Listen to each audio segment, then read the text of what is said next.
apart. We know every part by heart. Hello there, true believers. This is Head Speaks, a proud member of the Headcast Network family of shows. As usual, I am your host, Aaron Moss, aka Head. This is my mostly monthly Headcast, where I talk about comics, movies, role-playing games, TV shows, and anything else geeky that I want. So sit back and enjoy the ride. Let's begin. What heights will hit? On with the show, this is it. Hey there, dear listeners. Welcome to Head Speaks, episode 56. This is basically a continuation of last month's that I didn't get a chance to finish. So let's go ahead and get started. First up today, we have...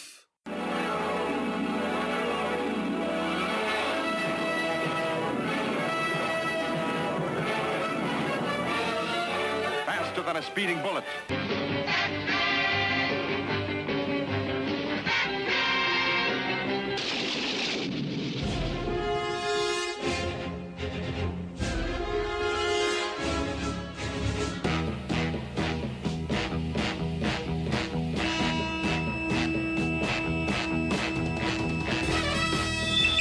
In the great hall of the Justice League, Spider-Man and his amazing friends.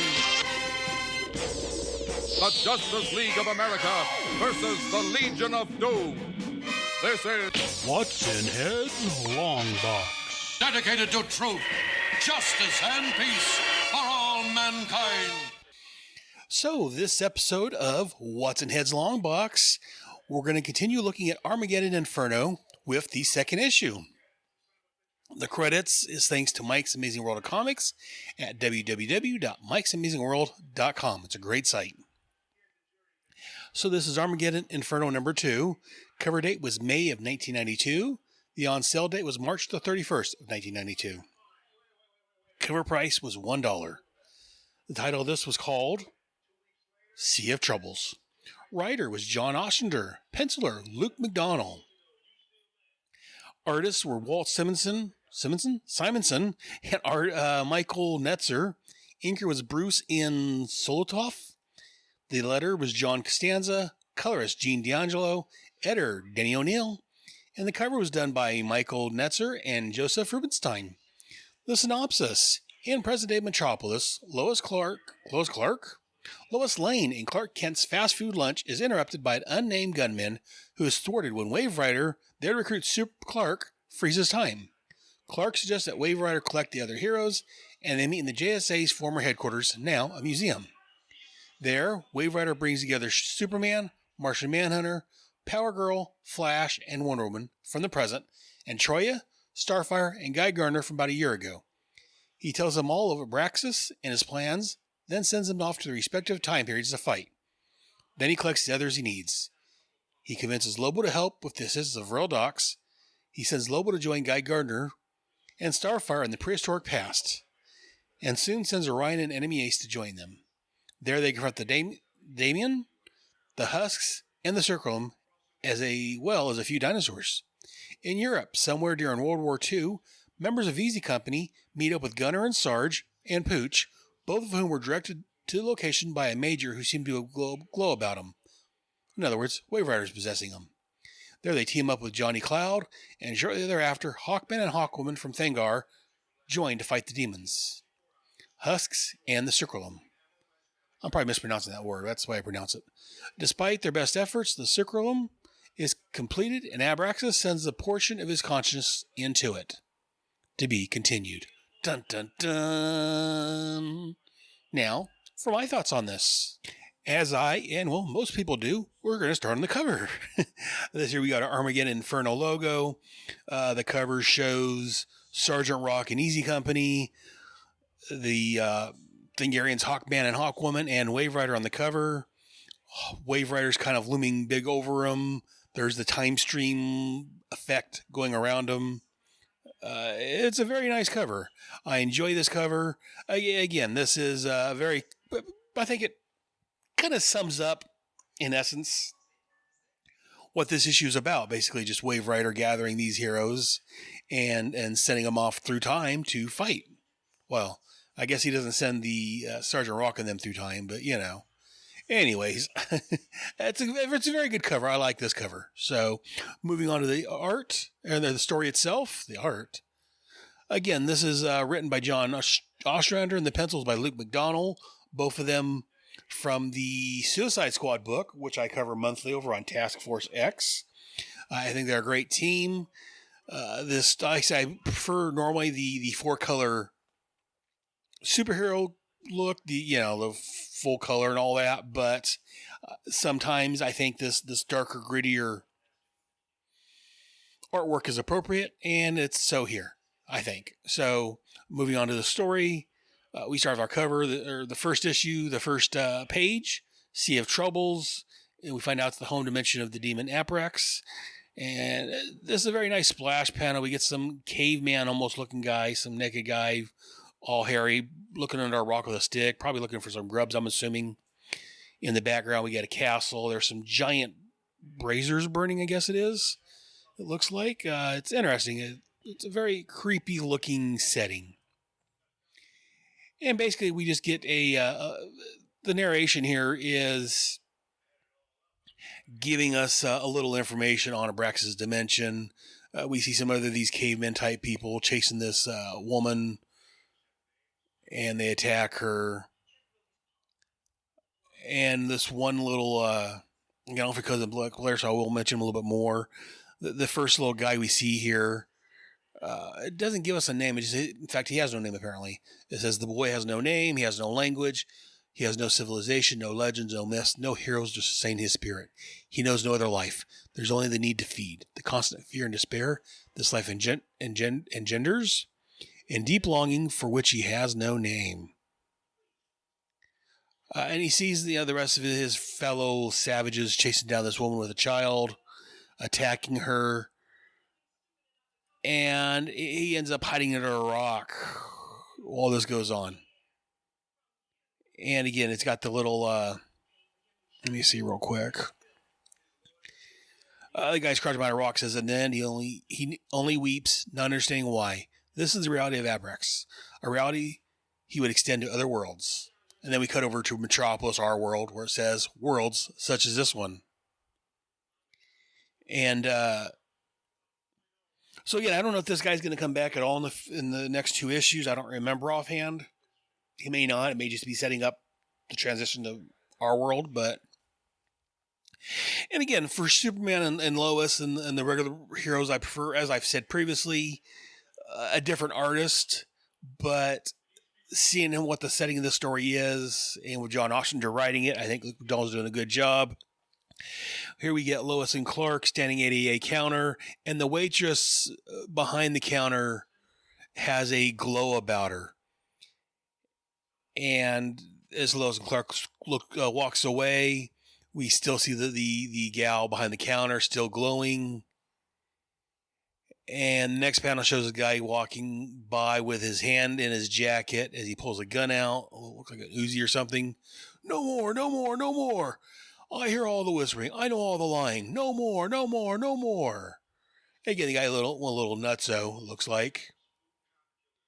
And Superman stands up and he says he can protect Lois, but he doesn't know he can protect everyone at the same time. And Clark's thinking this. And all of a sudden, as Clark's pulling the glasses off, we hear someone say, "Don't worry, Superman. You have plenty of time." And we see Wave Rider, and he's frozen everything except for him and Superman, or Clark. And so he helps him, stops the bullets that are coming out of the gun, and he tells Superman that I need your help. I want your help to save the universe. So we know that the glow from earlier from the waitress, the clerk, whatever, the counter gal, was Wave Rider possessing her, watching all this. Or as I think about it, remember back to the Armageddon series, the waitress may not actually exist, and that may just actually be Wave Rider in the form of the waitress. I'm not quite sure, because I remember now, not only could he possess people, but he could take on and change his shape to make himself look like other people. So, and I will say, I was just saying that this isn't, again, I like normally over on Suicide Squad, I normally like Luke McDonald's artwork, but here, as I keep seeing this more and more, I'm not as happy with it. I don't know, Clark, aka Superman, looks just odd the way that Luke McDonald, and again, that's just Luke McDonald's style, but like I said, I enjoy him on Suicide Squad, but yeah, and I can make do because, again, I know the type of book this is. This is a darker, if you will, in quotes, book, but yeah, just Clark looks really weird in there. Superman's got the same face. It's odd looking, I think, in my opinion. But I do like here on the bottom of page unnumbered, so I'm going to call it page 6. We get them at the JSA Society headquarters or museum, and we see the original Hawkman's mask and Jay Garrick's costume in glass. Looks like the Green Lantern's behind Guy Gardner. I can't make out the other 2 cabinets they show. 3. And here, in case if you don't know what happened to the JSA, at least as far as continuity-wise goes, Wonder Woman and Martian Manhunter's talking, and Wonder Woman's like, what became of the JSA? And Johns tells her they disappeared on a secret mission some time ago. Dr. Fate and the Spectre seem to know about it, but all they'll say is the JSA is not coming back. And again, that was...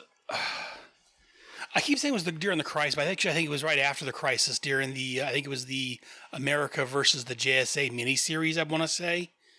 Again, it's been a while since I've read that, but I believe that's where they actually went off to Ragnarok to fight for all time to stop creatures or whatever from coming and destroying Earth. And we'll never see the JSA again, or until this series. And then we get Wally as the Flash saying, Honest actually met Jay Garrick back in the 30s. It was Hawkman, Hawkwoman, and Power Girls all, sure, Wally, you bet. And he's like, I did. Hey, like I say, we get Guy Gardner standing around looking, and Wave Rider's telling Superman that not everyone's from this time frame, but let me see. He brought a lot of them from nanoseconds almost a year ago. Gardner as well, because I can't trust him not to blurt out things the Titans shouldn't. So instead of pulling the current day Guy Gardner into this scenario, he pulled the Guy Gardner from a year ago, the same time as he pulled the Titans in. So, because again, Guy Gardner doesn't know how to keep his mouth shut. He's very much, I'll say what I want and you can't stop me. So, and as he's proven the point right there as he's looking, he's like, these 40 guys are a bunch of dweebs. Only real hero among them was the Green Lantern. Funny how some things never change. And again, this is the jerk-off Guy Gardner. Earlier in the Justice League America, Justice League International series, when he'd been hit in the head, he turned a nice guy, but this was after that, and he's back to his... Though, as I'm doing the math on that, this must have been right after he turned back into... Again, comic book time's kind of weird, so either this is from right after he turned back into regular guy, or from before the short period of time where he was Mr. Nice Guy. Shag would probably know better. Anyways. And again, so we get Wave Rider recapping to our heroes, which we have Donna Troy, or Troya, The Flash, Superman, Starfire, Wonder Woman, Power Girl, Guy Gardner, and John Jones, a.k.a. the Martian Manhunter. Or, as my wife calls him, the Marshmallow Manhunter. But he recaps for them what happened last issue, that the Abraxas gathered these people to bring him back to power. Wave Rider sensed the disturbance. And then Abraxas sent the 12 souls to protect the Circulums, or whatever, however you pronounce it. That's going to bring them back to life. Again, as I talked about in the synopsis. And again, we get Guy Gardner as usual. What are we waiting for? Let's go kick some interdimensional butt. And Troy is like, well, even if all power I have here, we don't have to be enough. Can you summon some more? And Wave Rider lets us know there's going to be other heroes who will join them, but he doesn't dare take... He's got to watch who he takes because he doesn't want to mess up the flow of time or the time stream. as it is. So, and again, we got Guy Gardner. Give me a break. Doesn't sound like there's going to be enough work for those we got. Hey, I got first dibs. And then Wave Rider splits himself into multiple times, I guess, or maybe he's just showing the quickly. He transports the heroes to the different time points. And again, he said he's got to backtrack and pick up the other members of the team. And I like these. Like, I wish I didn't have to get the next. Well, perhaps hero is the wrong term. And then we cut to the Legion headquarters. That's the acronym Legion, Legion, where he's picking up Lobo, who again is DC's answer to Wolverine. And again, I was reading the Legion at this time. I enjoyed the Legion book. I wasn't a big fan of the Legion when it turned into Rebels later on. But I was enjoying Legion, so... But yeah, got a Lobo sitting here working on his bike. And basically, Vril tells him that he's assigning him to work with Wave Rider. I like this. Vril's like, mission just for you. You'll like it. It involves unmitigated slaughter, unbridled violence, so long as it's directed at foes and not allies, and in passing a chance to save the universe. Lobo's like, somebody wants to chip the universe? Frag, that sounds like my kind of guy. Maybe I should join up with this dude. And Vril's like, this dude will also wipe out your fishy buddies. Fiddlesgiz, nobody messes with the main man's fishy buddies. I'll carve out his colon with a dull spoon and feed it to the bastich. No doubt, if you knew where to find him. And again, so he plays on Lobo's love of his space fish, his space dolphins. Because again, in the book at this time, and I think over in the Lobo miniseries, every time he had one, or every once in a while it'd pop up, but he's got space dolphins that he kind of adopted. So he loves them more than anything else. So, and they're getting ready to go. Lobo gets on his bike. He's like, come on, Sparkles. Did I ever tell you I really hate people who sparkle? I'm revved. I'm primed. I'm in a nasty mood. Let's not waste it. And as they disappear, Vril's thinking about how easy it was for him to manipulate Lobo. He's like, sometimes this is almost too easy. And again, if you remember, we talked about it several months ago during the Legion crossover of Armageddon. In the future, that Wave Rider looked at, he had captured Wave Rider and used Wave Rider to turn himself, and I believe it was, who did he combine with? I forget now. I don't think it was Captain Comet. He got a couple other members of his team into some ferocious, weird, multi-armed alien guy. And again, Vril kind of remembered the experience, so he was able to talk to Wave Rider, and that's how that story ended. So, and then we cut back to Elsewin, where we get Starfire and Guy Gardner with dinosaurs, and all of a sudden Lobo pops in. And I'm trying to think, well, see, it depends on what exactly Wave Rider pulled Guy from, because I know that Lobo had met Guy Gardner and the Justice League America team, or international team, back in the early teens of their books. I'm trying to think. In fact, maybe it was I think it's what it was. When Lobo met them, he ended up knocking Guy through a wall, and I want to say it was what reverted him back to our Guy. So, and I was wondering if they remember each other, and apparently they do, because this Guy shoots him with his ring. Let me see real quick. I'm looking here real quick.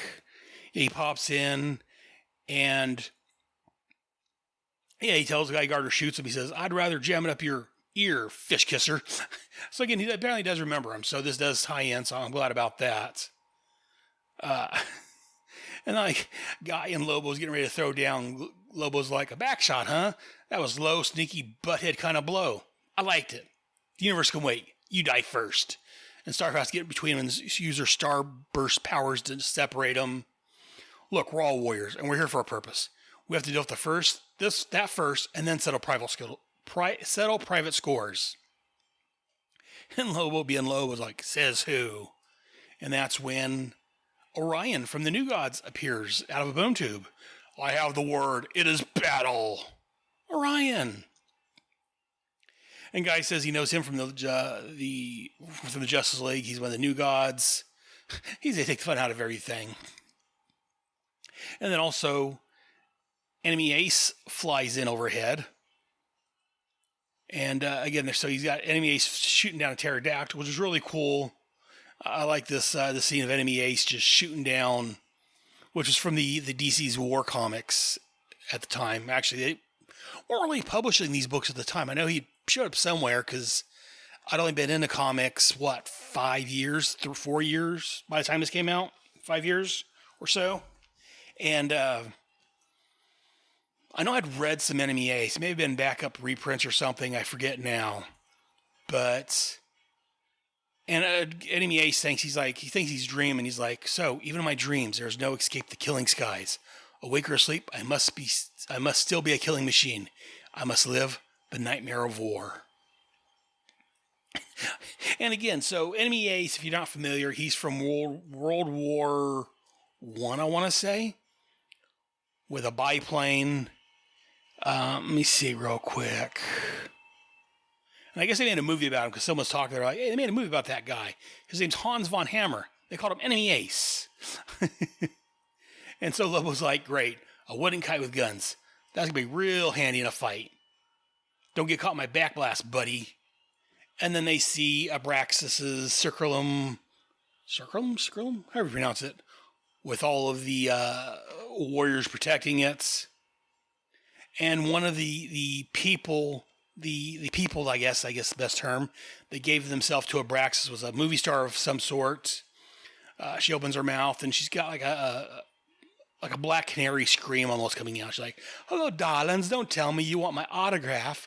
Mercedes Ritter was your favorite B-movie queen, yes? No? Forgotten me, have you? You won't forget this. And she's blasting with like a canary cry almost. You'll never forget Calibra, the hammer voice, as long as you live. Another 2 or 3 seconds at least. And you get Lobo being blown off his bike. He's like, Fiddlegiz. And again, I'm not a big fan of Luke McDonald drawing regular superheroes. I do like, some of the panels are really nice. Like this one here at the very bottom of page 14, it looks like. Where, like I say, Lobo's being thrown off his bike, and Guy Gardner and Starfire and Orion's being thrown back. And Enemy Ace is off in the distance a little bit, so it looks like he may be missing it. And then we cut over to, I think this is World War II. Yeah, World War II right here. Where we have Sergeant Rock and Easy Company. And let me see real quick. I'm just looking at this. So they meet up with, looks like it's Sarge and Gunner and their dog Pooch. See, I had to look these guys up because I'm not as familiar with them. I got a little confused. I thought this was Sergeant Rock, but I'm like, wait a minute, he's leading Easy Company. So apparently the Sarge guy is Captain Storm and his buddy's Gunner, and then they got Pooch. Oh, actually, no, okay, I see. Captain Storm. No, this isn't Captain Storm. This is actually Sarge. That's his name. He's from the Losers, apparently. The Losers was a group of war characters. I don't think they had a lot of appearances.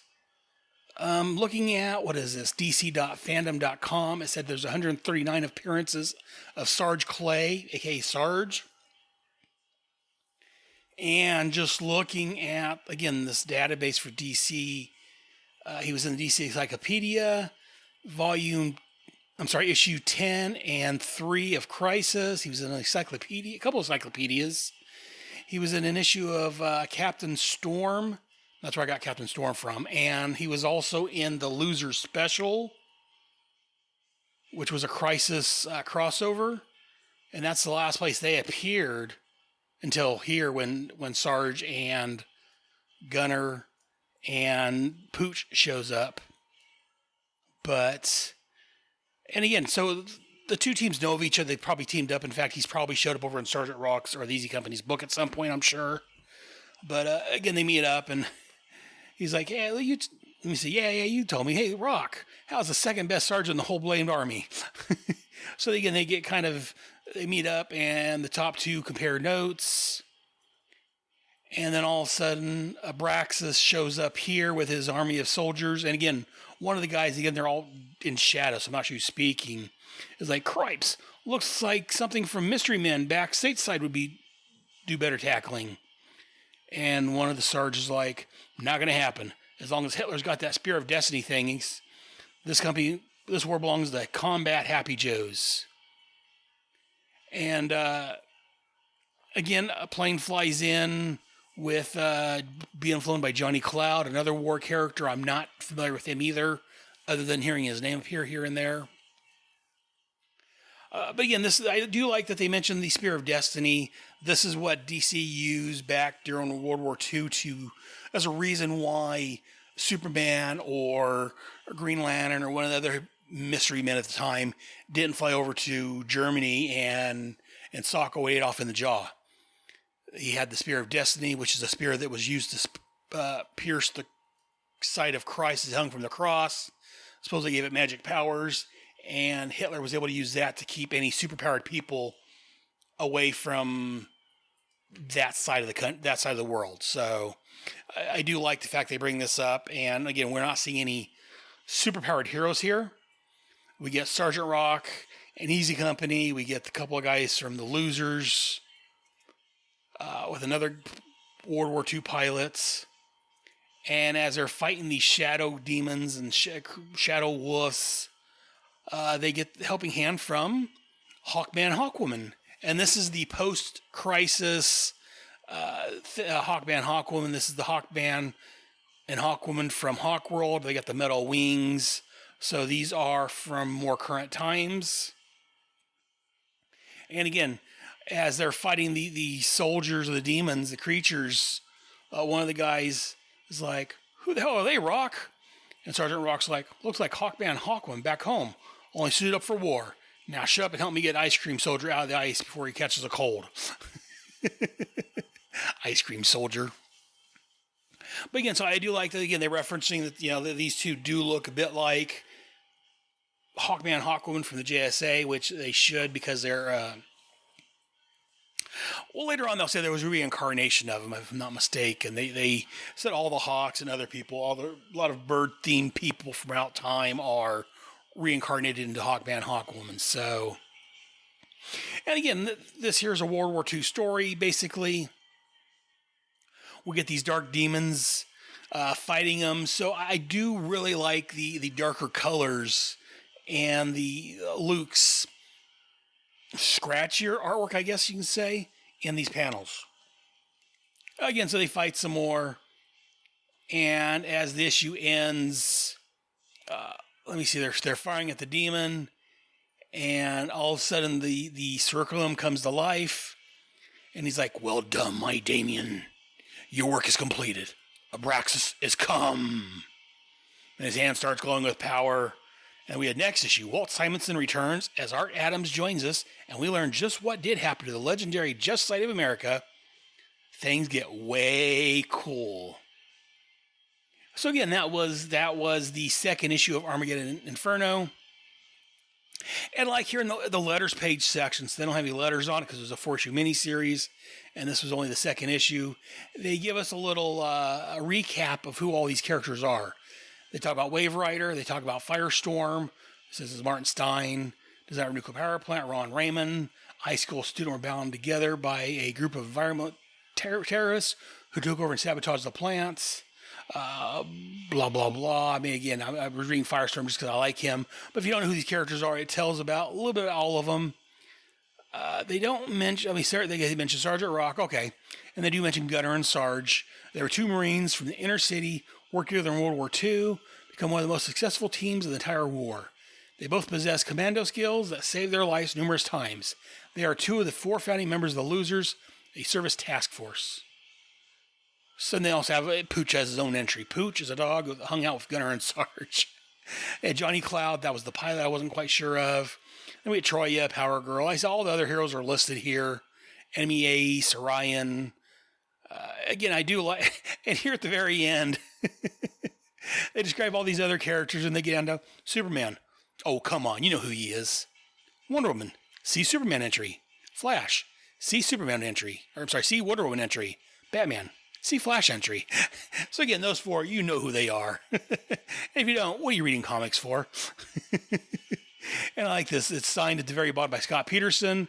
It says a veritable goldmine of facts, the overwhelming majority of which he stole from Who's Who. So again, I really love that. I love the mention of Who's Who. This was probably after the loose leaf format, but again, I really love the Who's Who series. Both, all three of the, or there was a four. I think it was three. There was Who's Who Update 87 and 88, I think. And then they had the loose leaf. I really love those. But again, this is a good... I'm enjoying this series more than a lot of people did, I think. Again, just like I enjoyed the Armageddon Alien Agenda more than a lot of people. It wasn't great, but it wasn't bad. I'm finding the same with this one. This is not a bad series. Again, when I mentioned I was going to cover this, a lot of people are like, why are you doing that to yourself? You know, you're glutton for punishments.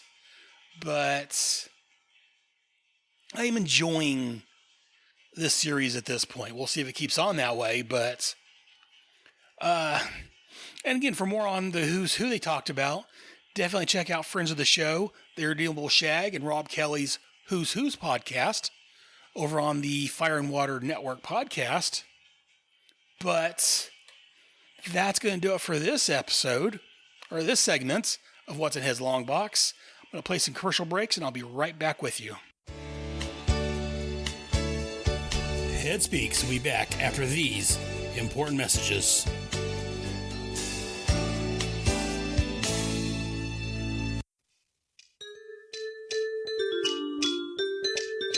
Hello, Paul. Hello, I am Dr. Herfenstaffner. Come in, please. Take a seat. What can I do for you today? I can't sleep. I can't focus on anything. The only thing I can think about is like DC events. DC event, as in the comic books. DC events. Yes, the comic book events. Ooh, interesting. Are we talking things like Crisis on Infinite Earths? Yeah, totally. That one, yeah. Infinite Crisis? Yeah, that one too. Oh, very, very. Invasion, maybe? Yeah, definitely. The Genesis? Not so much. No? Oh. Okay, well, I think it's really good if you talk about the things that are troubling you in your life. So maybe you should do a podcast about this obsession. What do you call this obsession? What do you think it is? I think you're a unique case. I've not seen anything like this before in my office. I'm going to suggest that you have what we call DC OCD. What? DC OCD? You are obsessive and compulsive about your DC events. I think you should talk it out, get it out of your system via a podcast. I will help you, my friend.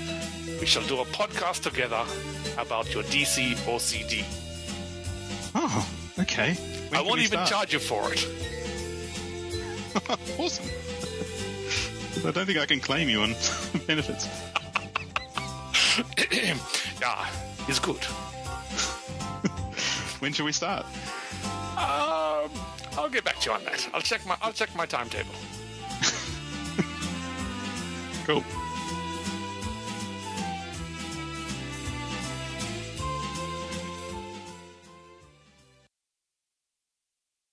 Annual Halloween party canceled? Haunted house shut down this season? Then come to the house party that no force can stop. The House of Franklinstein. The Supermates are throwing their annual bash no matter what and inviting some of your favorite horror stars. Lon Chaney Jr. Anyone who enters here without my permission will be considered a trespasser.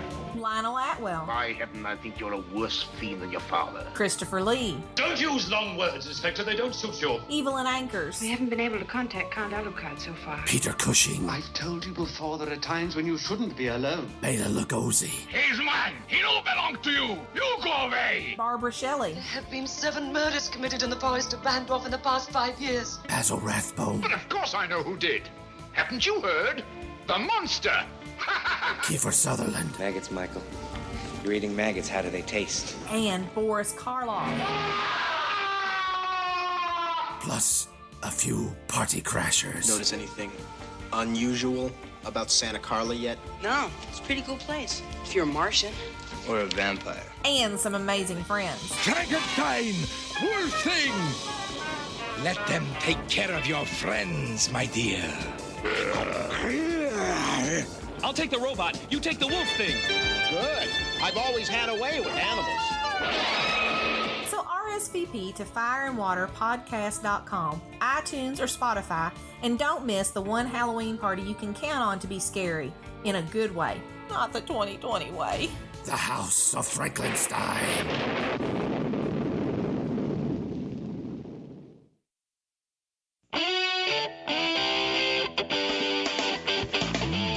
Beginning in 2018, the Who's Who podcast enters the 1990s with our coverage of the loose leaf editions. Featuring Superman by Jerry Ordway. The Joker by Brian Bolland. Wonder Woman by George Perez. Sandman by Mike Dringenberg. Batman by Norm Brayfogle. The JLI by Adam Hughes. Eclipso by Bart Sears. The Legion of Superheroes by Keith Giffen. Dark Stars by Travis Charest. Lobo by Simon Bisley. Kent Shakespeare by Chris Sprouse?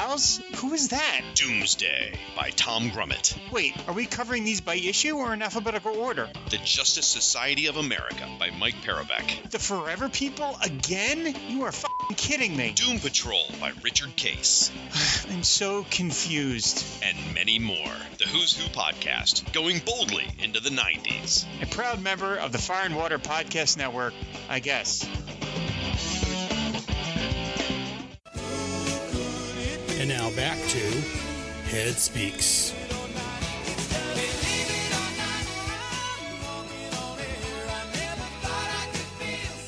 And welcome back.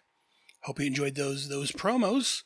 Now let's go ahead and move on to our next segment for this week or this month, this whatever it is.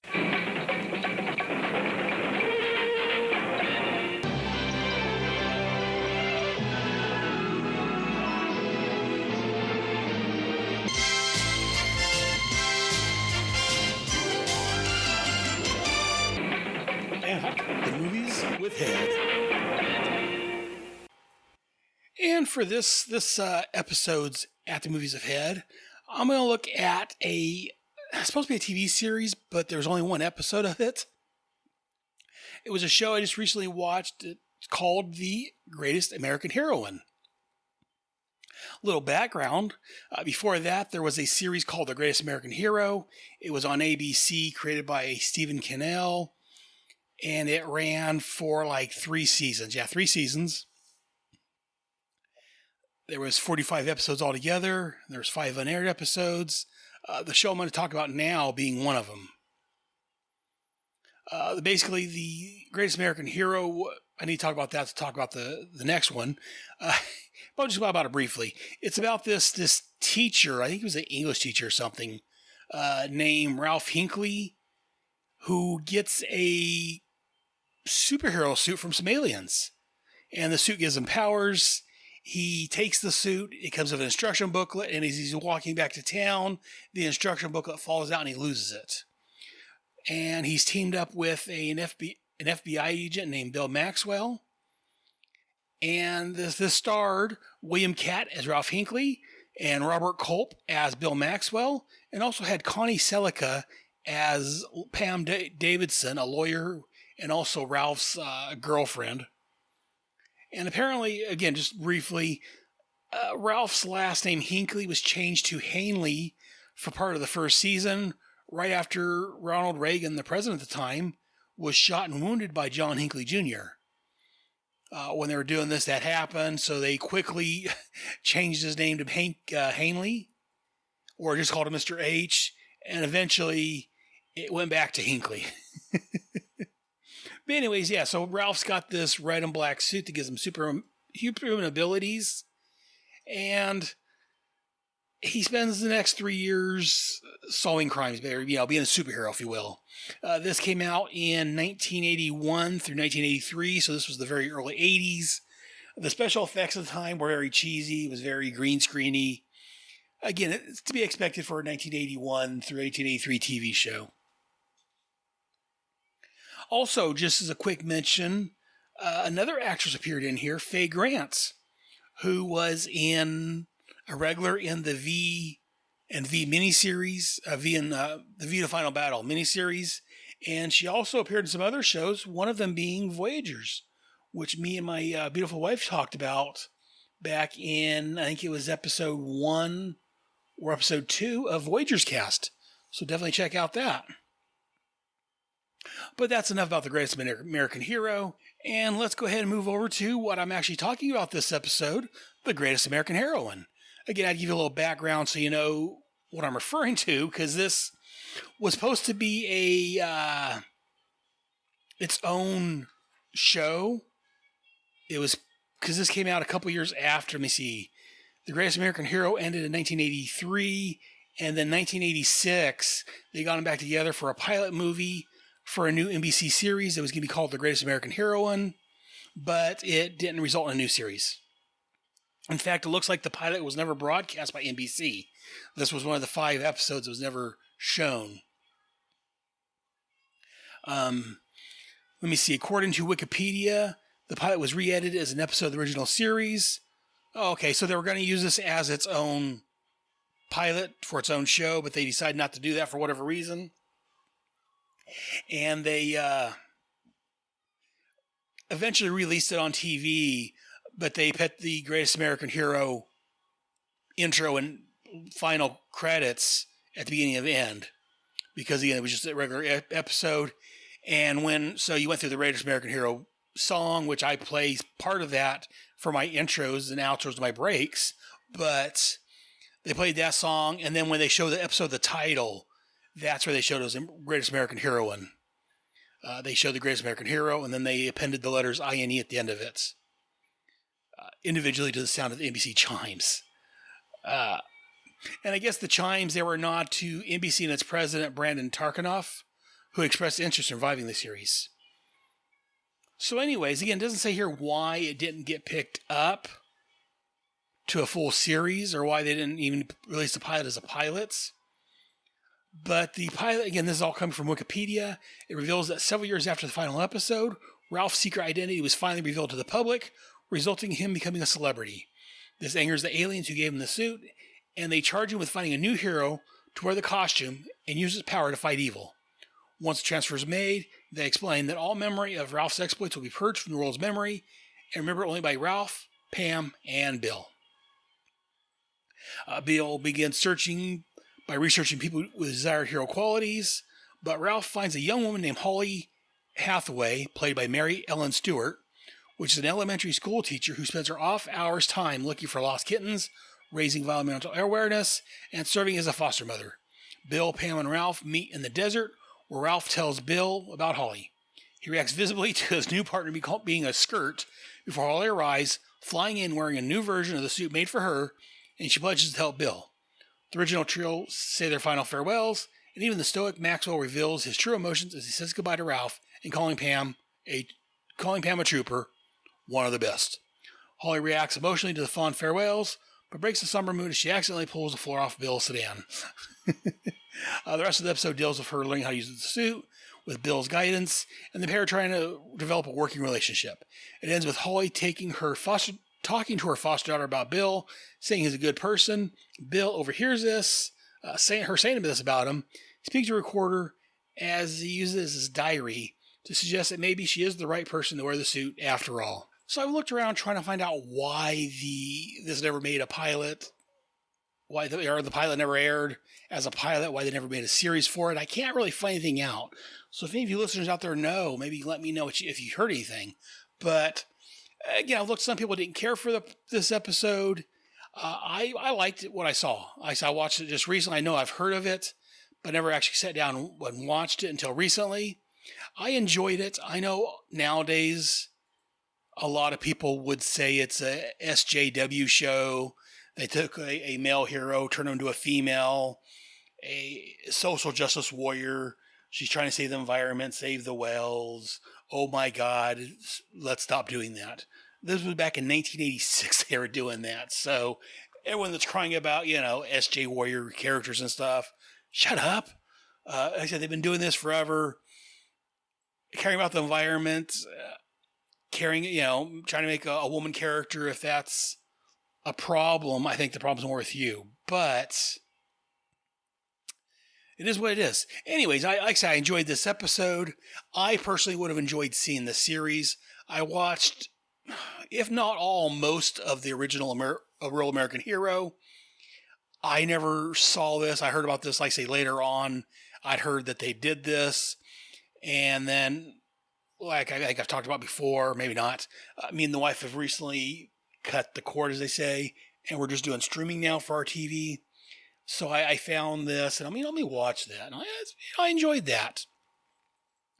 We start out with the original Greatest American Hero, Ralph Hinckley.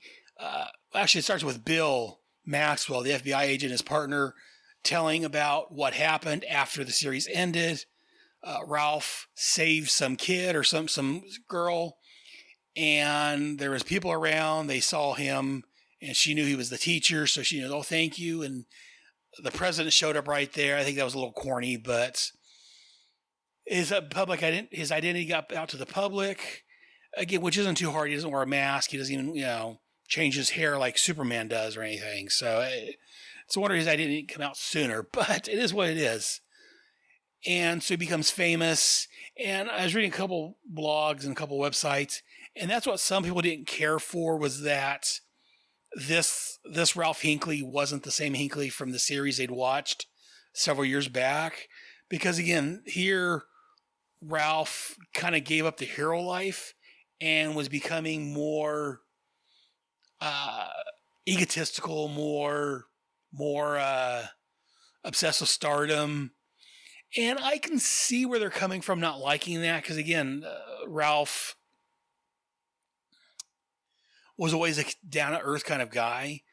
But I don't know, sometimes being a celebrity, having your actual name and likeness thrust out into the limelight, that changes some people. So I don't have the problem with it that a lot of people do.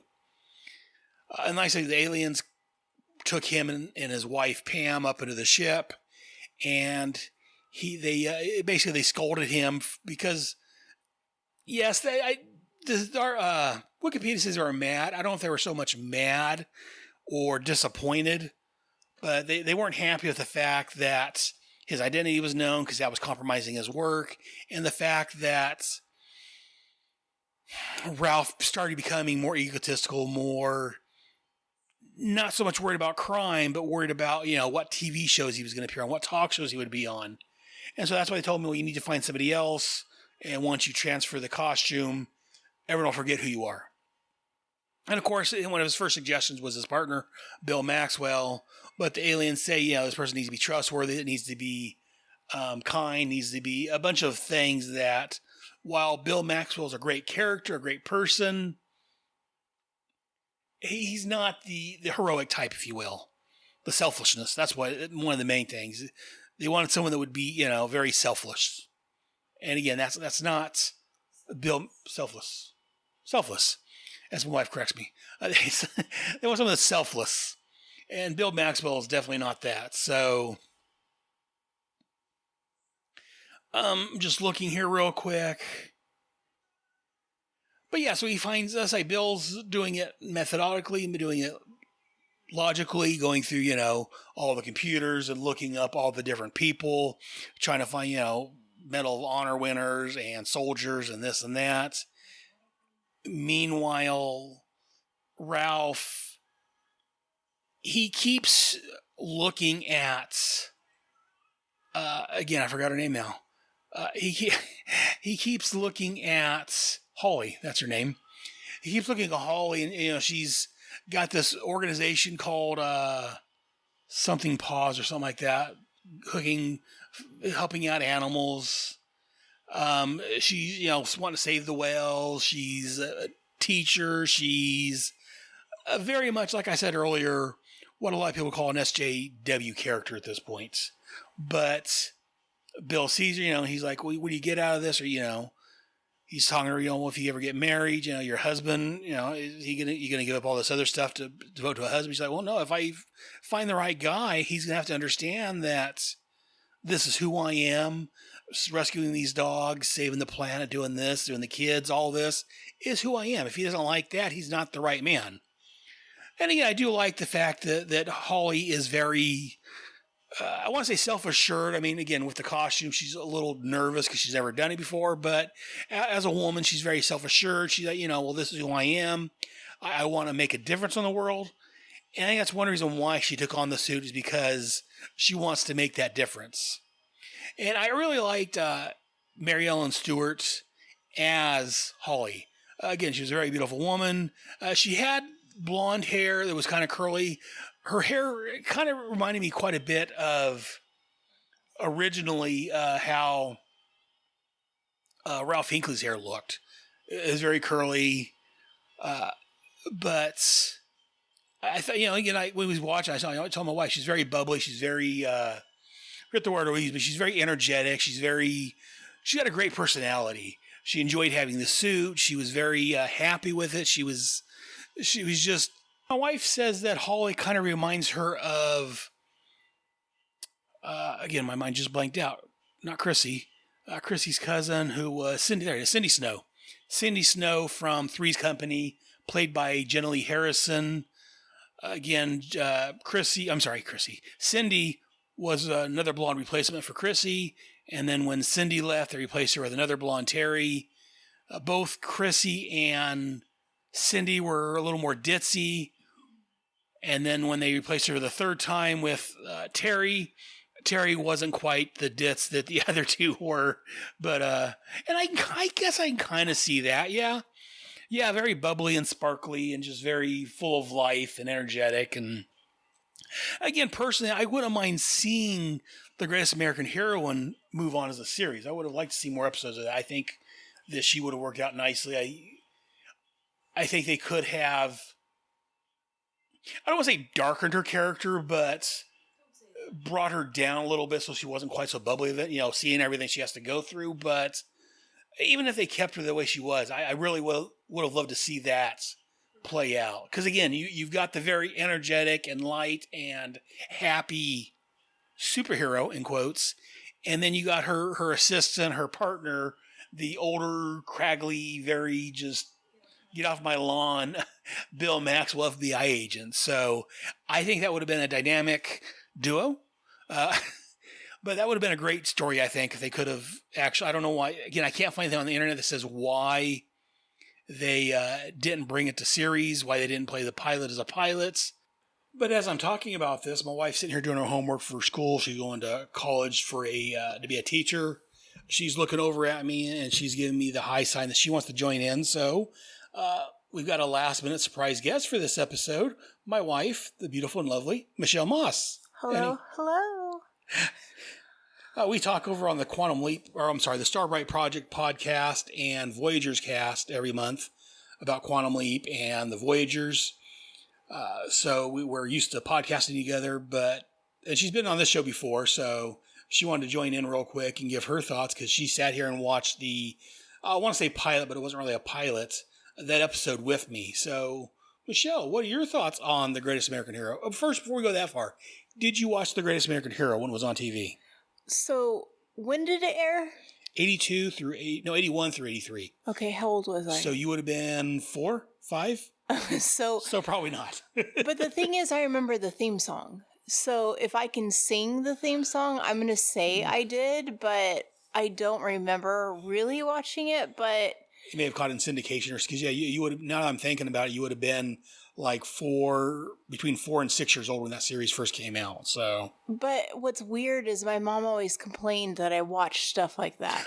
So, but you did watch it. So it could be possible that I watched that stuff, but my mom just turned it on to shut me up. Because I liked, like, the Hulk, and I liked that stuff, and she always complained that I liked that kind of thing. So even as a little girl, I was very much that geeky little girl that liked those kind of shows. And like I said, I can sing the theme song, which you turn it on and I'm like, just singing along. And I'm like, how do I know this? I was too young to know this. So I'm going to say yes that I've seen it, but I'm going to say I do not remember a darn thing except for this theme song. So we'll just say that. And so, again, you sat here and watched Greatest American Heroine with me. Mm-hmm. What are your thoughts on that show?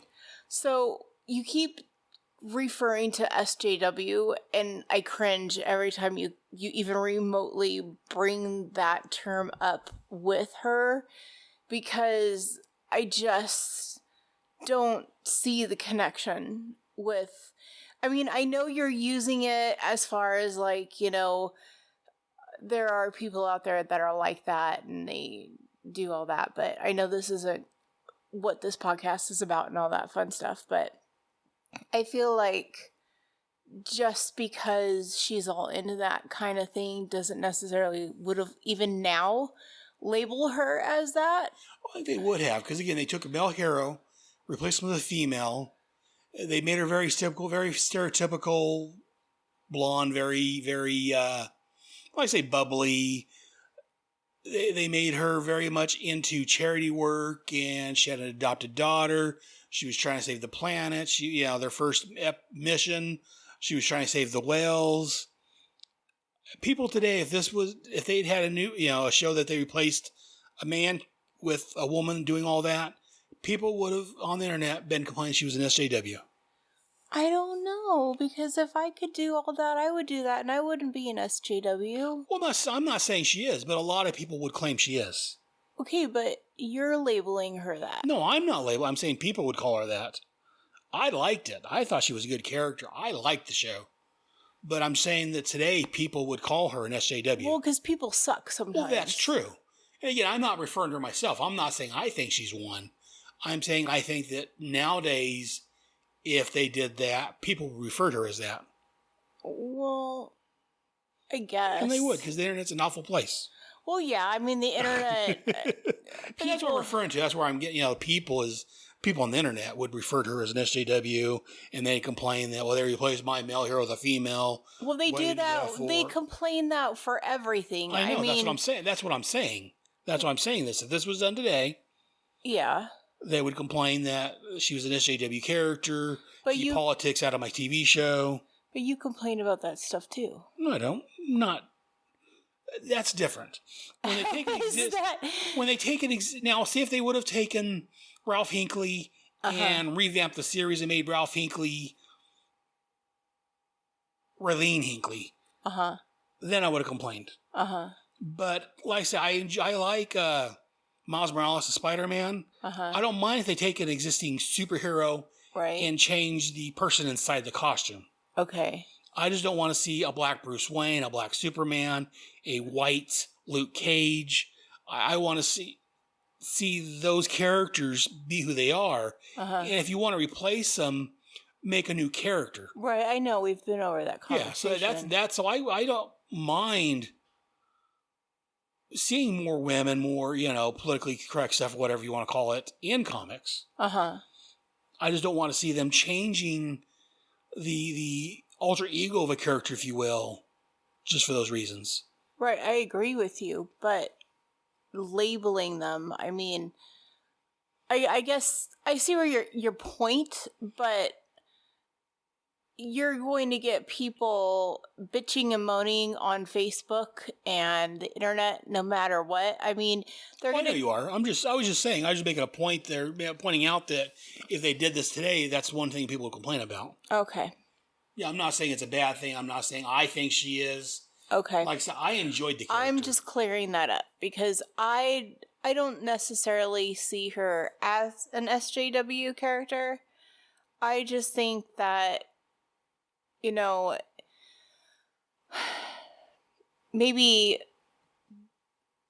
maybe I guess they could tone it down a little bit with what she did if they don't want her to be an SJW character. You know, maybe not have her be all those things in one package. Maybe she only was a foster parent, or maybe she's only a pet rescue person or something. If they don't want to be her, you know, if they were to redo this, you know, instead of have her being all of those things in one big package, have her do 2 of those things. Or maybe she was a firefighter. Well, see, that's one reason why Ralph chose her, though, is because she was very much over the top, very much into all of this. That's why Ralph chose her. That's why they gave her all these different causes, I guess you can say. Mm-hmm. All these different things she did, because Ralph wanted someone. Because again, when Bill was looking, he was looking for someone like a soldier or someone that, you know, had a thing on file so they could look up and have some actual statistics to prove why. But what I'm saying, for this day and age, you've got the 80s, right, where there wasn't SJWs. Right. But nowadays, in the 2020s, I see what you're saying. You have that label. So now you have to come up with a character that is going to fit into a box that won't necessarily have that label anymore. So maybe now, what's the guy's name that's looking for her? Ralph. Sorry, I'm horrible with names. Ralph, he finds her and he is smitten by the 2 things that she does, whereas Hank is it Hank? Bill is looking, say he's only looking for soldiers, or he's only looking for doctors, or he's only looking for ex-Marines, or whatever the case may be, and he's only looking for those things. But Ralph, he's, you know, he likes the fact that she's soft-hearted and is, you know, saving a kitten from a tree, and is a teacher, a kindergarten teacher, and maybe she is a foster parent, or whatever the case may be. Maybe those are the facts he likes about her that causes him to ask her to be those things. Not necessarily that she's saving the whales and she's saving the environment and she's, you know, cultivating her own compost heap in her backyard, and she's got hairy armpits and all the other things that, you know, you would think of in the regards of that nowadays. Have not necessarily all of the package, but just some of the package to tone it down a little bit. I know you don't like that, but I think it'd been fine just do it like because again, that's part of why. But if you're trying to save the character and you're trying to save the backlash, maybe that would be a way to save the backlash that you're so worried about on the internet. But see, personally, if I was in charge, I would keep it just the same, and I would say the hell with those people, because again, that's part. And again, if people complain about that's part of her backstory, that's part of her origin, that's why she is who she is. Well, then why would you bring it up? Because I was just saying that people today would complain about it. Mm-hmm. I'm not saying they're right. People complain about everything. I'm not saying that I agree with them or that we should listen to them. Mm. I was just bringing up that I think people would complain about her for that reason. I'm not saying they're right or that I would change it if I was in charge of the character. I see. I would keep her just like she was. Oh, okay. So, what else do you think about the episode? I thought she was too bubbly. See, I liked that. I thought it was a nice contrast. It was too much. To me, she felt too blonde and dingy. Like, to me, I wanted to smack her. You about spit out your drink. To me, I was just like, oh my gosh, she's just over the top dumb. Like. See, I don't think she was dumb. No, she felt dumb. Like, not dumb, like, she felt... That's why I said Chrissy Snow. And that's why it doesn't... Like, Chrissy Snow and the other... Like, in between the two. Because she was too, like, kind of... See, I don't think she was dumb. She was just very giggly and very... Maybe a little naive...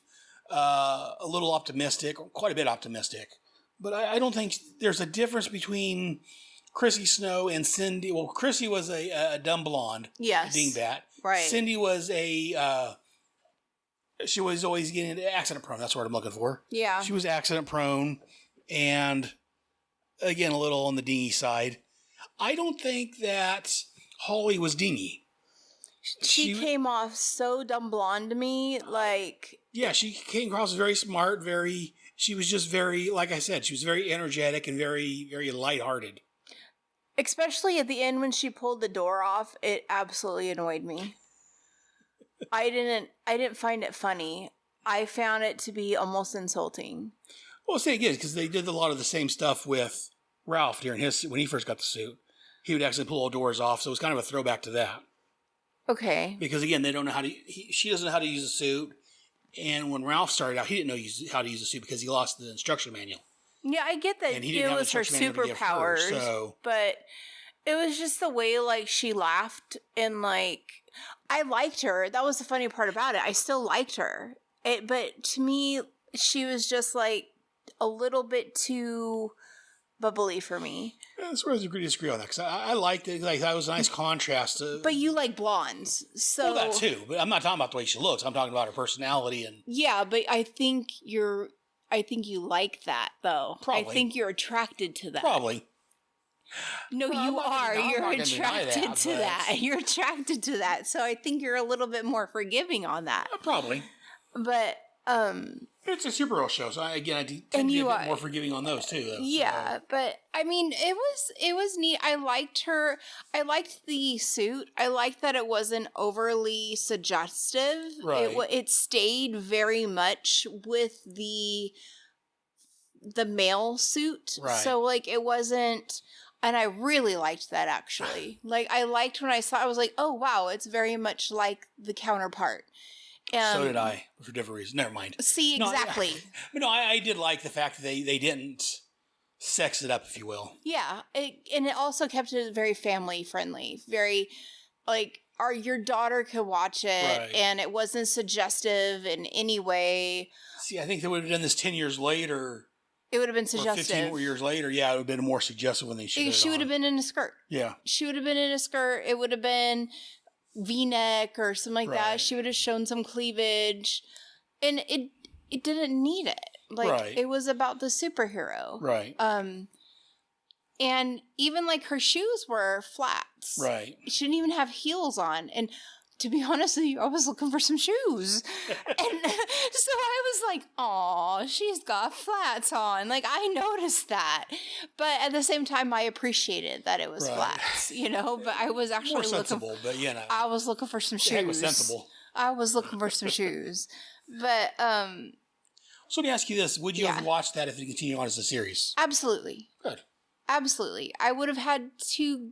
Her personality would have had to grow on me a little bit. I would have had to, and that's what I was saying when I talked about it earlier. I would have liked maybe if they would have toned that down a little bit over the series as she's learning more about life and how rotten people are. She was just too overeager for me. I think that's the best way. And I agree that she was over. I'm not gonna say too overeager. I think she was overeager, and that's, to me, that was part of her charm, part of her personality, part of her. And again, if they would have continued as a series, that's something they could have toned down a little bit, toned her down, lightened Bill up a little bit. They two could have met a little more in the middle. But as far as Bill, right, he cracked me up. I thought it was funny. I liked the contrast. Right. He was a little bit sexist. But no, he wasn't a little sexist. He was a lot. He was a whole lot sexist. Yeah, that's the area he came from. Yeah, but I was say the era for it. I mean, I was like, dude, I can't believe that he said that on TV. Her skirt. Yeah, I mean, there was a lot of things. He's like a girl, but yeah, this was the mid '80s, right? They didn't make a lot of female action figures because they didn't fear boys wanted to play with them. That's why there wasn't a whole lot of G.I. Joe characters that were female. There wasn't, in He-Man, there was only Teela and the Sorceress for the good guys. Right. They didn't have a lot of female characters as far as action figures go, or as far as for like action for boys, because boys aren't going to play with girl toys. So that's kind of the same line of thought there. Right. but it was nice. It was just funny listening to it because it's like, ooh, that wouldn't play nowadays. Yeah, no, now people would have complained about that too. Yeah, there's so much that the 80s got away with. It was the 80s. But it was a different time. Oh, yeah. But at the same time, I miss the fact that a lot of that, you could get away with a lot of that. Because nowadays, everybody's such a snowflake, you know? And yeah. I feel like I don't know. It's just funny to me. I watched some of the 80s shows and the 80s cartoons, and, you know, you're like, man, you can't do that anymore. And you miss those cartoons and you miss those TV shows because they could write a lot more content and you could see a lot more. But at the same time, there were some things that should not have been on air and should not have been said. But the contrast between him and her, if we jump back to that, I feel like there could have been some really neat play between the two of them. You know, you said like the whole get off my lawn guy. I think that there could have been a soft spot for her, you know, eventually. I think she could have grown on him. Well, I think here he was at the end of the series, at the end of the episode, when he overheard her talking to her adopted daughter. First, he was kind of upset that she was revealing her identity to her adopted daughter, that she was giving away the secret and all that. But as he's listening to her, Holly's telling her daughter that, you know, Bill, while he's rough around the edge, he's a great guy. He's going to work out great. And you could see that kind of touched him, and he was starting to soften up already. Because that's why the final thing in his journal, his recording, he was saying, is that he thinks she's going to work out all right. Yeah, but I kind of disagree with that whole aspect, too. I mean, I feel like they softened him up too soon. Not really, because again, this wasn't the first time he appeared. He's been in the show with her. Well, no, but he was in the show as a character for 3 years, dealing with Ralph, who again was more easygoing than Bill was, dealing with Pam, Ralph's wife, a girlfriend, eventually became wife. So I think he started lightening up a little bit over the series. Uh-huh. And then when a couple years later, they came out with this one, they brought back a little bit of the harder edge, a little more of the harder core Bill, just so they have him lighten back up a little bit more. Well, I think he was grumpy because of the whole suit thing. Right, Ralph. He was grumpy, yes, very much grumpy because Ralph had to get the suit and he didn't get it. You think that he was pissed off of that? Oh, he made it abundantly clear during the episode that he was upset. He wasn't mad at Ralph so much, but he was mad at Ralph that Ralph didn't go to bat more for him. That's right. Ralph didn't assist upon it. I remember that, right. And that he felt he should have got the suit. He felt slighted. Yeah. So, because again, he was, you know, Ralph's partner, or whatever you want to call it. Sidekick. Whatever, for, 5 years. And he knew the suit better than anybody. Right. I want to know what happened to the book the second time. You'd have to watch the series to see. I forget now. It's been a while since I've watched it. Mm. But yeah, because he got the original book and he lost that in the pilots. And then apparently somewhere along the way he got another book. Again, I don't remember that offhand, but somehow the book came up missing again. And the aliens were out of handbooks to give, so they couldn't give her a new one. Which is funny that the aliens are like, we're out of the second book. Sorry, we were out of handbooks. We had 2. We only had 2. We can make another suit, but we can't give you another manual. Well, I don't think they made another suit so much. Well, they had to make another suit because it's a female. Not necessarily. I mean, it could be the suit could maybe form fit a little more.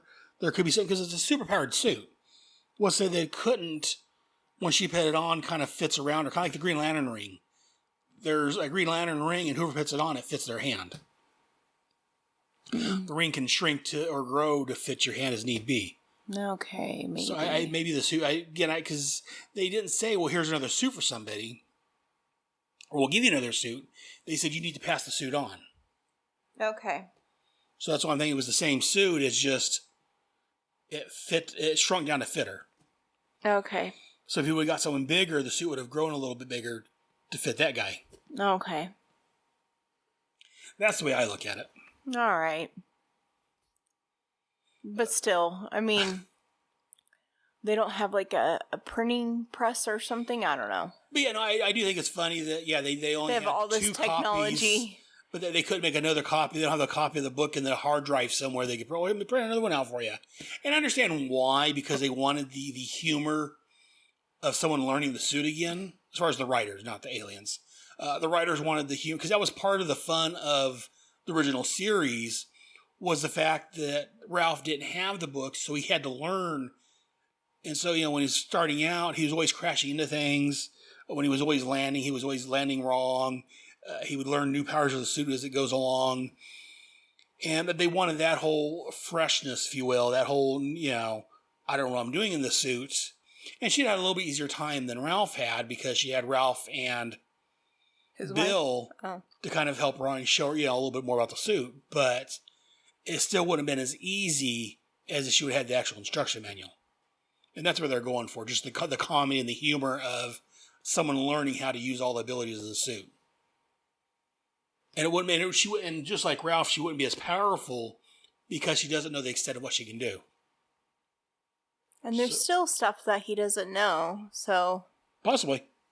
I'm sure. But do you have any other thoughts on The Greatest American Heroine? You said that there's a shot that they might revive it? They've been talking on and off about reviving The Greatest American Hero. Most of the talks in recent time that they've talked about, if they do, it'd be a female. I'm just looking up again real quick what it was said about it. But yeah, again, this is from the Wikipedia page. And again, a lot of these things from the 80s are coming back, so they could, who knows. But according to this... Because no one has any new ideas anymore. Pretty much. Oh, here it is.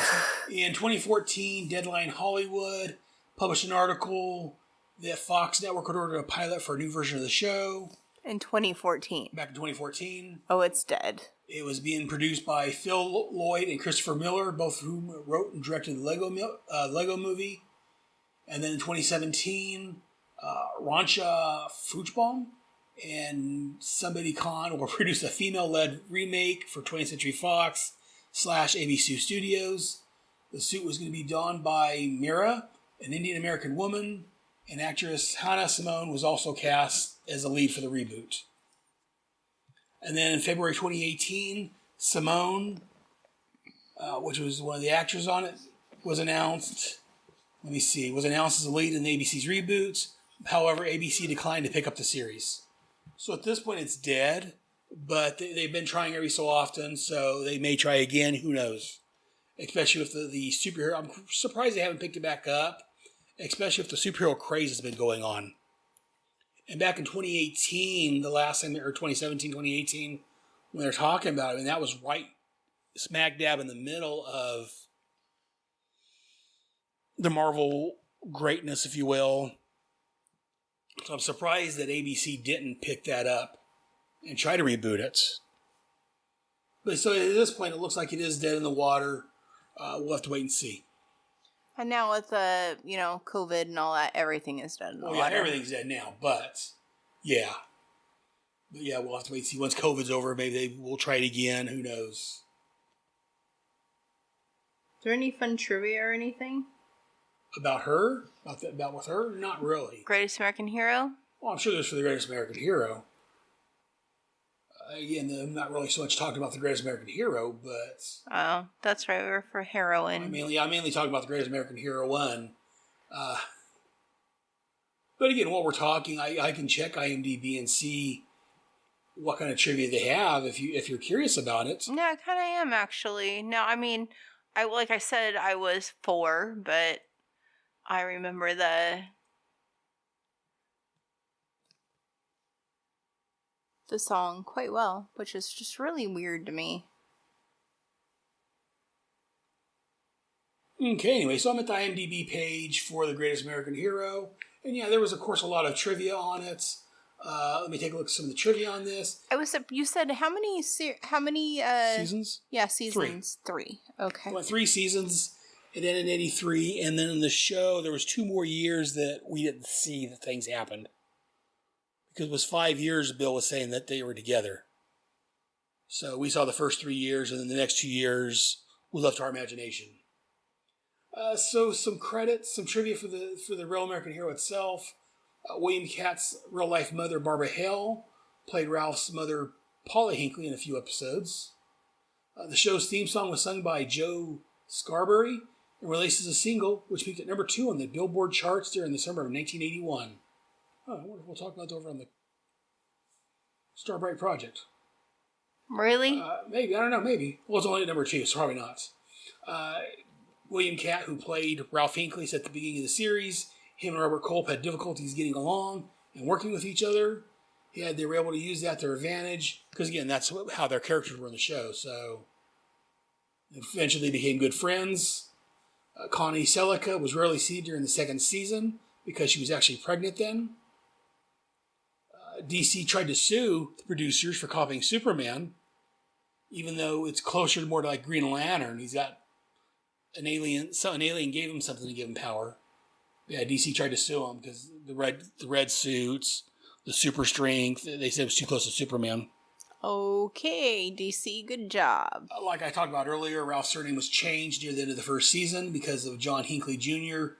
Shooting President Ronald Reagan. Oh, wow. And they said they called him Ralph Hanley for a while. And then eventually they went back to Ralph Hinckley. They officially canceled the series before the last produced episodes were aired. That's the lost episodes I mentioned earlier. They were later included as part of the syndication and on the DVD. Apparently Ralph had a son named Kevin, who was seen during the first season and was eventually phased out. He went upstairs with who? Chuck. Chuck. I was going to say he went upstairs with Chuck. That's a Happy Days comment there. Let me see. In March of 2002, plans were reportedly underway at Disney to make a feature film of the television series. As I talked about, okay, so apparently the pilot, Greatest American Heroine, was produced in 83, but it wasn't aired until 1986. So there you go. There was actually trivia within the trivia. Yes. Shortly after the first season ended in 91, the show's theme 81. Song, huh? You said 91, I think. 1981. The show's theme song, Believe It or Not, performed by John Scarberry, released as a single. The song became one of that summer's biggest hits, reaching number 2, as I talked about, spending 18 weeks in the top 40. I like that song. Originally, Pam, which played by Connie Selica, was only going to be the pilot, but as a recurring gag, Ralph was going to have a different girlfriend each episode, but Connie Selica did such a great job that they made her a regular character. And I've heard that before, that someone was only going to be on the show for 1 or 2 times, but the actor or actress impressed the writers and producers and directors and all that, so they made him a regular character. I think Urkel was that way too. Oh, well. Bill was kidnapped a total of 8 times and shot 5 times. Pam was kidnapped 6 times over the 3 years. That's a lot of kidnapping and shooting. That is a lot of shootings and kidnappings. 2 years. What's that? I was just going to say, that's a lot of repetitive TV shows. 2 years after the show's cancellation by NBC picked up the series. So yeah, it was originally done by ABC. NBC picked it up later on. And that's NBC came up with the Greatest American Heroine pilot, which ended up becoming part of the series. And in addition to being based on Stephen Cannell's scissors, the emblem on the costume resembles the Chinese character, which can mean center, middle, in, among, or within. In Hong Kong, the show was titled loosely translates as Flying Red Center Hero. In Sweden, the show is titled Titta Han Flyger, which means, look, he flies. I like that. I'm going to start calling it that. Look, he flies. Sheldon Cooper from Big Bang Theory sometimes wear the Greatest American Hero t-shirts. I remember seeing that. The show is parodied in an episode of Robot Chicken called Yancey the Yo-Yo Boy. According to Stephen Cannell, the creator of it, the emblem on the suit and also on the clothing of the aliens was inspired by the square-headed scissors on Cannell's desk. This explanation could have been offered to placate audiences as a symbol nevertheless exhibits a disturbing and unmistakable phallic shape. Anyways, there's a few other pieces of trivia there, but my wife's telling me it's time to cut that out and stop right there because you guys are getting bored. So, any other thoughts on the Greatest American Heroine? Since this is what we were actually talking about. No, I mean, it's sad to say that it didn't take off. I agree. But, no use of beating a dead horse. It sounds like it was a dead horse at that point. Sadly. But it was nice that they at least released the pilot and the actors got to see it on screen of some sort. No, especially, I forget her name now, the gal that played Holly. Yeah. It was great that, she got to, it sucks for her that she didn't get to be in a series, but at least her work didn't go missing. Unaired. Yeah. It was eventually shown. So. And it's there. I mean, and it's there now, and we can actually watch it it's on and the DVDs, see it. It's on the streaming service I just watched it on. I watched it on a couple different streaming services. Mm-hmm. I mean, that's something. Oh, yeah. At least it's there. At least the networks are allowing it to be there, because people put a lot of hard work in that. And there's not just the actors. There's all the people that put their hard work into that. The writers, the people behind the scenes, camera people, the costume designers, everybody. There's so many people that do such hard work on those kind of shows. Well, any kind of show, really. Right. And I'm glad that at least their work is being able to be seen even now, and people like us get to podcast about them. And you never know. Hopefully, maybe down the line, she'll be able to see this. And I'm sorry for saying that I didn't care for the bubbliness, and then I calling her dumb, but it was just a little bit over the top for me. But I still enjoyed it full-heartedly, and I would have watched it. Same here. Well, I guess that's going to do it for this segment. And thanks for allowing me to crash your party, Always. Honey. You're always welcome. So thank you very much for joining me. I always enjoy talking to you. That's why we podcast together. But that's going to do it for this segment. And I think that's going to do it for this episode. We'll see you guys next month when I know I'll be talking about probably issues 3 and 4 of Armageddon and Inferno, the return of the JSA to the DC continuity, and we'll see what else I have to come up to talk about in the next month. Until then, and remember, Ed has spoken.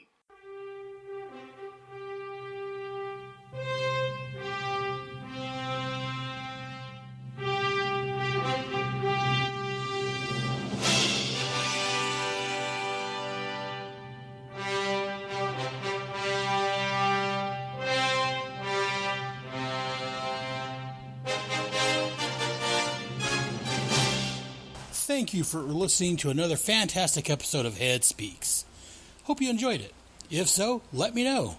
Drop me an email to head@headspeaks.com or visit our home at head.headspeaks.com. You can also visit and talk with me on Facebook and Google+, both under Head Speaks. You can also send an MP3 file with your thoughts, and I can play that on the air. And you can also get more of me on my other podcasts. Be sure to listen to Task Force X, where monthly I look at John Ostrander's Suicide Squad and Paul Kuppenberg's Checkmate comics from the 80s and early 90s. Also, over on G.I. Joe, A Real American Headcast, my podcasting friends Ryan Daly and Kyle Benning, along with myself, are looking at all of the G.I. Joe, A Real American Hero comics and related titles from Marvel and IDW. All of my headcasts are available on iTunes and Stitcher, along with the respective blogs and my main page at headspeaks.com. All comments, thoughts, and opinions expressed on Head Speaks are owned wholly by the speaker of said comments and do not express the opinions of Head Speaks, unless, of course, I'm the one making the comments. Head Speaks, Task Force X, and G.I. Joe, A Real American Headcast, are all part of the Headcast family. So join us next month for another wonderful episode of Head Speaks. Until then, I'll see you in the funny pages. Good night.